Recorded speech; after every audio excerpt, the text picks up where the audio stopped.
Hello and welcome to English Parliamentary News. I'm Rizky Hawadi. In this edition, we will present all the latest and interesting information around the House of Representatives of Republic Indonesia. Following the alleged shooting of 3 Indonesian citizens by Philippines Army suspected as ISIS member on a military attack in Abu Sayyaf Group base, Commission 1 of the House urges the counter-terrorism bill to be immediately completed in order to give the officer a legal standing in the effort of Counter-Terrorism Act.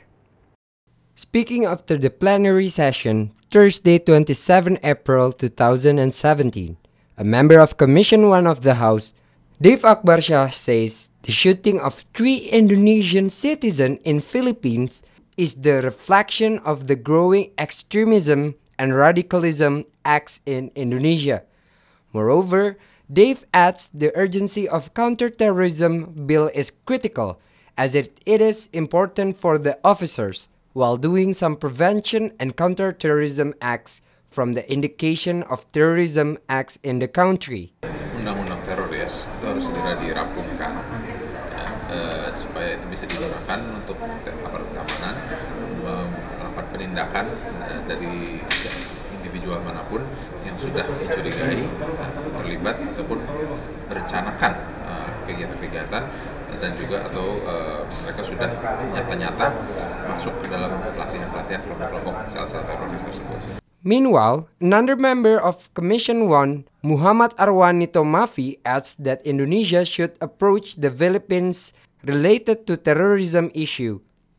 The approach is to verify that those 3 victims are indeed Indonesian citizens, so that Indonesia can determine diplomatic approach with the Philippines government. Jika memang itu benar-benar memegang paspor WNI, saya kira harus ada langkah-langkah diplomatik ya, langkah-langkah yang harus diambil. Yang pertama memastikan bahwa itu adalah WNI. Ferdian Jaya and Septia, TVR Parliament, report. Commission 8 of the House consider a review regarding the government plan in establishing Wakaf Bank, despite the positive potential carried by the institution, following the existing of similar institution with similar benefits. They are still not maximized by the government. Member of Commission 8 of the House, Kuswianto, says the government should prioritize the improvement of Hajj Bank, since the fund that has been gathered from Hajj pilgrims candidates at the moment has reached the amount of 90 trillion rupiah, and that has not been included in Ummah Endowment Fund, or DAU, that has reached the amount of 3 trillion rupiah. Therefore, with the existing fund, Kuswianto sees Hajj Bank to be more rational and will give higher benefits. Kuswianto continues, according to the law, Hajj Efficiency Fund with the main urgency to fund the Hajj can also be used to gather People's Fund and used for their purposes. Kepentingan umat, jadi nilai optimalisasinya itu juga bisa digunakan untuk umat, dan itu semuanya sudah diatur di dalam undang-undang, sehingga Bank Haji nanti memang utamanya untuk menampung mereka yang mau setor haji, tapi yang kedua bisa digunakan untuk mengambil dana-dana dari umat Islam. Baru setelah itu nanti pengembangannya baik untuk investasi di dalam sektor real.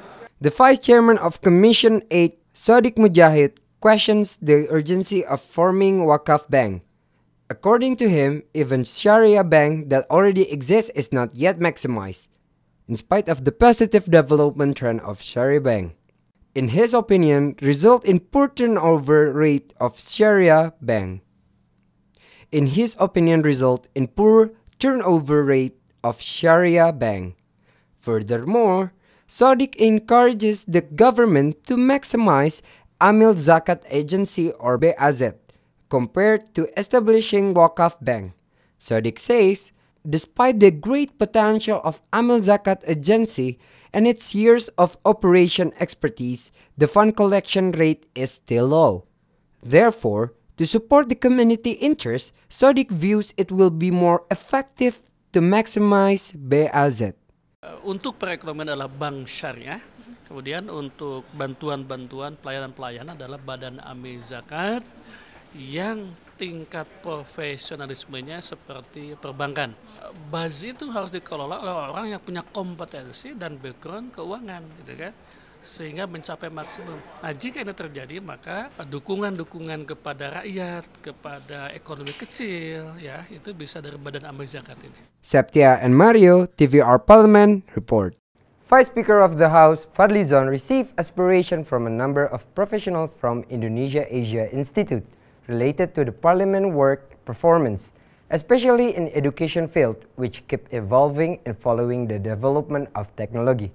Speaking after the meeting with the professionals from Indonesia-Asia Institute in Jakarta, the Vice Speaker Fadlizon says as the people's representative, the Parliament needs inputs from various disciplines.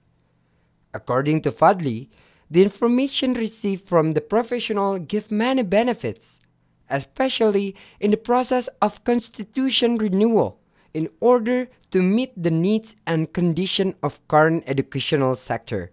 Ilmu dan pengetahuan yang menjadi medium yang efektif. Orang di mana saja sekarang bisa membuka teleponnya yang apps itu dan bisa membaca, bisa belajar di situ dan sebagainya. Jadi saya kira ada pergeseran yang harus diadaptasi oleh guru dan dosen dalam kerangka untuk teknik mengajar, teknik berkomunikasi dengan siswa gitu. Fadlizon believed that the need of clear role distribution in educational field is critical in order to anticipate the massive technological flows. Thus, according to him, children's character building in early stage of education is especially important. This stage of education starts when the children are in the kindergartens and primary schools. Fadli also stated that beside parents, teachers also give a big contribution in children's character building. Therefore, teaching methods and materials taught to them should be well considered. Naomi, Bani, and Septia, TVR Parliament, report. Commission 3 of the House demand the Corruption Eradication Commission, or KPK, to not only focus the eradication of corruption cases, but also take the anticipation action since early stages toward the occurrence of corruption and work in accordance to standard operational procedures. Speaking after attending a meeting between Commission 3 of the House and KPK, member of Commission 3 of the House, Muhammad Nasir Jamil, considered KPK's performance currently is not optimal. Therefore, Nasir demands the KPK to invent a new system to prevent corruption because so far, KPK is more focused in handling corruption cases that has happened. Because so far, KPK is more focused in handling corruption cases that has happened. Furthermore, Nasir expects KPK to be able to improve their competence in order to accelerate the process of revelation of unsolved big corruption cases. Furthermore, Nasir also demands the KPK to act objectively in processing corruption case without the influences outside law enforcement's interests. Kinerja KPK itu memang belum maksimal. Dan alasan klasik dan klise yang mereka sampaikan itu adalah soal sumber daya manusia dan keuangan. Nah, karena itu memang KPK harus berpikir bagaimana bisa memerankan institusi penegak hukum lainnya seperti kejaksaan dan kepolisian untuk menangani kasus-kasus korupsi. Meanwhile, the member of Commission 3 of the House, Ahmad Zaki Siraj, urges the KPK to immediately resolve the cases that hasn't been resolved effectively and efficiently in accordance to standard operational procedures. Ahmad Zaki emphasized the House will keep on supervising KPK's performance in dealing with corruption cases and will support the improvement of KPK's quality so that KPK will be able to provide optimal performance to the community. Karena itu, tentu saja yang dituntut dari kinerja KPK adalah keseriusan, bergerak atau melakukan kegiatan sesuai SOP, dan kemudian melakukan efisiensi dan efektivitas di dalam melihat persoalan serta memberikan laporan ke publik. Helmi Darmawan Trihandoko and Septia Chaniago, TVR Parliament Report. The House of Representatives has authorized 9 individuals, 1 to stand as the chairman and the other 8 as the members of the BP Migas Committee for the period of 2016 until 2020. With this approval, Commission 7 of the House also expect that the candidates may devote to the Law Number 22 of 2001 regarding oil and natural gas. Meet after the plenary session in Nusantara Building 2, Senayan, Jakarta, Chairman of Commission 7 Gus Irawan Pasaribu says, as the result of the fit and proper test done by Commission 7 of the House, Fansurullah Asa is assigned as the chairman of the BP Migas Committee. Gus Irawan Pasaribu assert that the chairman and the members of the BP Migas Committee are chosen by the internal discussion of Commission 7 and with some advices and suggestion from the community. Kami di Komisi 7 bersepakat ya secara aklamasi menetapkan Saudara Fansurullah sebagai Ketua BPH Migas untuk periode 2016-2020.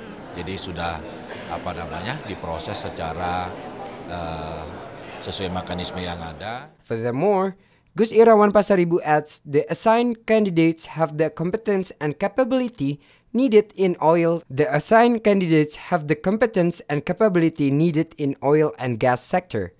They are expected to have the efficiency and deliver maximum performance in managing oil and gas trade activity in Indonesia. Di periode sebelumnya. Jadi kita berharap setelah nanti kemudian ditetapkan oleh Presiden, mereka bisa langsung bekerja secara cepat untuk melaksanakan seluruh tupoksinya dengan baik. Mega Teguh and Ferdian, TVR Parliament Report. Related to the issue that arose at the election bill discussion, particularly regarding the Regional Representative Board selection proposal, Commission 2 of the House appraised the proposal as the best way to choose the potential candidates to be the next Regional Representative Board members. However, the special committee still needs further discussion according to the proposal. The issue of Regional Representative Board or DPD selections at the 2019 legislative election, which determined the selection committee or pansel, leads to some pros and cons. This issue also still discussed by the Election Bill Special Committee. Met after the legislation forum discussion, the member of Commission 2 of the House, Ahmad Baidowi, says the idea of selecting the Regional Representative Board members can be considered as a good move to evaluate and improve the quality of Regional Representative Board in the future. Baidowi adds, in order to improve the quality of state institution in the future, the Regional Representative Board need to be run by the best candidates. The Regional Representative Board need to be run by the best candidates, which can represent their regions.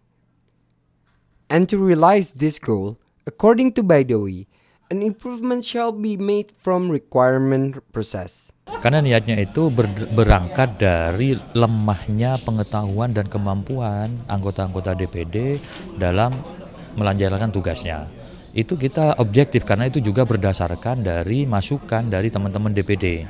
Ketika DPR dan DPRD itu ada lembaga seleksi namanya partai politik, alat kontrolnya lebih kuat, lebih jelas. Contoh, ketika anggota DPR itu bermasalah, tidak memenuhi kualifikasi, partai bisa memberikan sanksi. Orang yang tidak memiliki kompetensi yang bagus tidak dicalonkan menjadi DPR dan DPRD.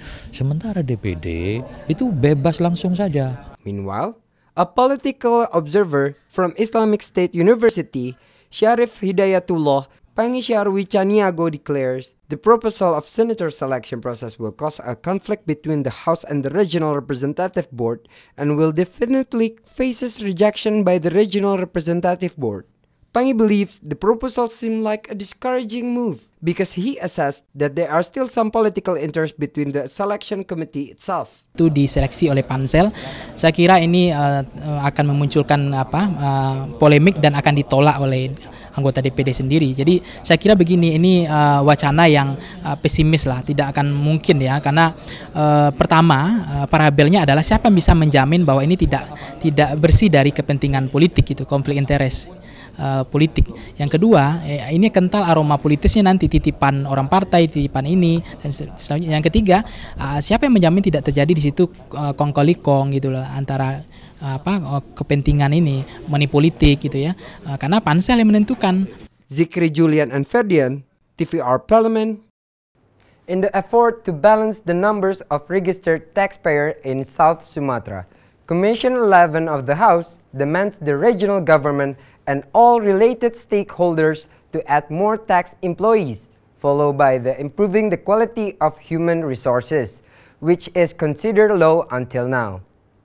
This issue comes up at the Commission 11 working visit to the Directorate General of Taxation Office South Sumatra and Bangka Belitung Island recently. Vice Chairman of Commission 11 of the House, Hafiz Thohir, says the successful socialization of tax amnesty program in South Sumatra has increased the awareness of taxpayers to pay their tax, which result in the need of increasing the number of tax employees. Moreover, the vast South Sumatra geographical conditions also need to be balanced by adding some tax offices that could reach taxpayers into remote areas in South Sumatra. Ya, karena wilayah cakupannya sangat luas dan lebar ya. Sumatera Selatan itu sendiri melebihi daripada Jawa Barat ya besarnya, dan penduduknya hanya 8,9 juta jiwa, dan untuk mencapai ke titik-titik tertentu tersebut diperlukan effort yang cukup tinggi, jalannya juga berlumpur kadang-kadang dan juga infrastruktur kurang memadai, maka kantor-kantor pajak itu sebaiknya memang disebar. Meanwhile, member of Commission 11 Sukiman stated that the lack of tax employees and offices in South Sumatra does not affect the national target revenue. Sukiman hopes the lack of human resources and tax offices in South Sumatra could draw the regional government attention to add more tax employees under the Ministry of Finance supervision. Saya pikir ini mesti harus kita bicarakan, dan mudah-mudahan Menpan bisa memberikan porsi adanya sebuah kebijakan afirmatif terhadap di bawah Kementerian Keuangan, karena bagaimanapun ini kaitannya adalah dalam rangka tenaga pegawai kita yang untuk dalam rangka penagih ya, terutama wajib pajak. From South Sumatra Province, Sifa Fauzia and Ferdian, TVR Parliament, report. The House of Representatives urged the government to review or revoke the Ministry Regulation Number 2/2015 related to the usage of fishing tools that could damage the marine environment, including cantrang, that deemed to cause a significant loss to the local fishers.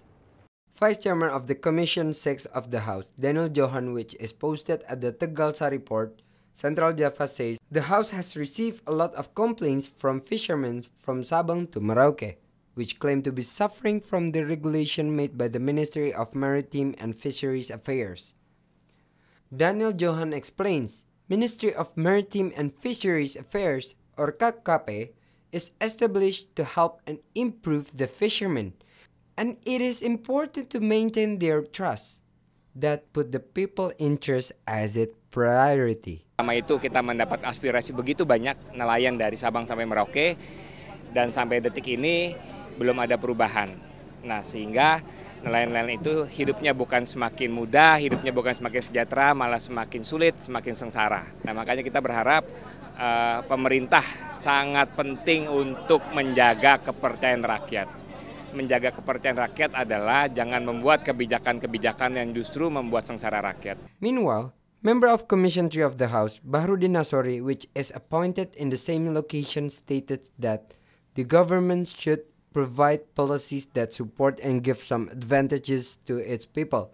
He further emphasized that every policy which does not follow people's interests will badly affect the community. Pemerintah memaksakan kehendak, mereka akan anarkis. Ini yang kita hindari. Saya dari sisi hukum, kita mengharapkan mereka jangan sampai terjadi anarkis. Itu saja. Kalau sudah kayak gitu nanti rakyat pula, nelayan juga yang jadi korban. Urusan dengan polisi, urusan dengan jaksa. Ini yang terjadi kan dengan polo air ini sekarang. Karena cantrang dilarang, maka mereka yang melaut sampai ke laut sana, akhirnya ditangkaplah sama polo air. Banyak korban sekarang masuk pengadilan, masuk kejaksaan. Sekarang masih di penjara nih beberapa orang. From Tegalsari, Jawa Tengah, Zikri Teguh, TVR Parliament Report. And that rounds up this edition of English Parliamentary News. On behalf of all the crew of TVR Parliament, we would like to thank you for your attention. We will meet again in the next edition of English Parliamentary News. From me, Rizky Hawadi, once again, thanks for watching and goodbye.